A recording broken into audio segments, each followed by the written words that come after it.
सुने कि एक सेठ जो है अपने मुनीब से कहा श्रावस्ती में, श्रावस्ती का सबसे धनी मनी सेठ था, कि जरा हमारा आकलन लगाना कि कितना हमारे पास संपत्ति है। सेठ मुनीब आकलन लगाएगा ना। मुनीब सब जोड़ ओढ़ कर भाग ओढ़ कर कहा कि सरकार, आपका 8 पुश्त यदि कुछ नहीं करे, सोए सोए खाए, नौकर चाकर रहे, तो 8 पुश्त के लिए घटेगा नहीं। कहा कि और 9वां पुश्त के लिए, कहा कि 9वां पुश्त के लिए चिंतनीय बात, 9वां पुश्त के लिए चिंतनीय है। तो बड़ा गड़बड़ है।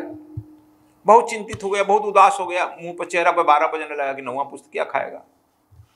भगवान बुद्ध के यहाँ गया, चेहरा लटकाए हुए 12। भगवान बुद्ध पूछे कि क्यों भाई, क्यों चेहरा लटकाया, क्या बात है।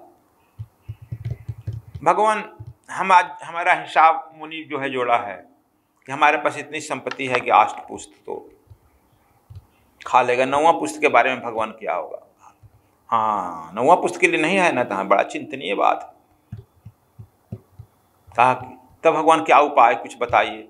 कहा कि एक उपाय है, जाओ एक फलाना बुढ़िया, इस नगर के, तुम्हारे नगर के छोर पर एक फलाना बुढ़िया रहती है झोपड़ी में, उसे आधा किलो आटा दे देना। आधा किलो आटा से, हाँ बस आधा किलो आटा से 9वां पुश्त 10वां पुश्त काम चल जाएगा। हाँ चल जाएगा। जा चला गया, सुबह सुबह उठते ही अपना आधा किलो आटा तौल लिया। आधा किलो है नहीं, कनवा ज्यादा नहीं ना है, आधा किलो आटा लेकर गठरी में चला गया। सेठ जो ठहरा, जब वह गया उसके दरवाजे पर, कहा कि बूढ़ी माता ही आधा किलो आटा लाए हैं। कहा कि अपने एक मेटा समझता है ना, मिट्टी का एक बर्तन, छोटा सा बर्तन होता है मेटा, उसको लेकर सेठ से दिखाए कि देखो इसमें आटा आज सुबह भर है, काम चला जाएगा, इसे ले जाओ। कहा कि सुबह भर है, तो हाँ शाम के लिए। कहा कि जो सुबह का दे गया वो शाम को दे जाएगा। जो मुंह दिया है, जो पेट दिया है, वो भोजन भी देगा। इसलिए मैं क्यों चिंता करूं।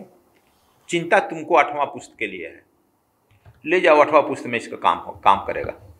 कहा करे, तब जान गई लड़की बुढ़िया। फिर बुद्ध के यहाँ आया, कहा कि भगवान वो तो जान गई, करे कि ले जाओ 8वां पुश्त के लिए काम करेगा। कहा कि अब तुम्हारा ज्ञान नहीं खुला।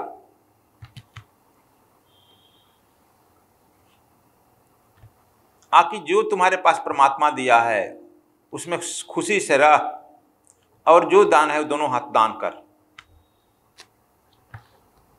जो परमात्मा तुम्हारे पेट दिया है, मुंह दिया है, वो भोजन भी देगा। इसलिए तुम और चिंता मत कर।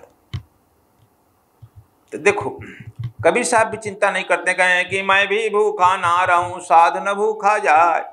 अपने लिए नहीं कह रहे हैं, साधु के लिए मांग रहे हैं। साधु कोई भूखा ना जाए, साधु को भी भोजन मिलते रहे, इसलिए इतना तो भोजन चाहिए। कहते हैं कि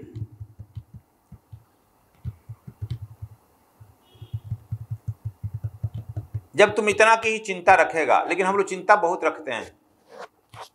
बहुत कमाकर क्या करेगा भाई, भोजन ही ना करेगा। 2 ही रोटी खाएगा, 4 रोटी खा लेगा। फिर हम चाहते हैं कि यह हो जाए, वह हो जाए, यह हो जाए। क्या, किस लिए? जितना होगा उतनी तुम्हारी चिंताएं बढ़ेगी। किसी गरीब आदमी का हार्ट फेल जल्दी नहीं होता है, सब सेठ लोगों का होता है, नेता लोगों का हार्ट फेल। किसी किसान का जल्दी नहीं होता है। इसलिए कहते हैं कि बस परमात्मा से इतना ही मांगो। लेकिन हम लोग तो बड़ी बड़ी फैक्ट्रियां मांगते हैं, बड़े बड़े कारोबार मांगते हैं, उसे इज्जत बढ़ेगी। इज्जत पैसा से नहीं बढ़ता है, इज्जत तुम्हारी प्रतिभा से बढ़ता है। कबीर साहब कहता कोई पैसा नहीं था, इज्जत नहीं है। नानक के पास पैसा नहीं है, इज्जत नहीं है। हम लोग समझ आते कि पैसा से है। किसकी पूजा होती है? साईं बाबा का देखा हुआ फटा हुआ कमीज, बंबई में उनकी पूजा होती है कि अंबानी की पूजा होती है? बोलो। इसलिए जो है भक्त की और भगवान की होती है, कभी पैसा वाला की नहीं हो। इसलिए तुम इतना ही मांगो परमात्मा से, ज्यादा मत मांगो। जिस ज्यादा मांग लेता है कहते हैं हरिजन गांठ न बांधे उधर समाता ले, आगे पीछे हरि खड़े जो मांगे सो दे।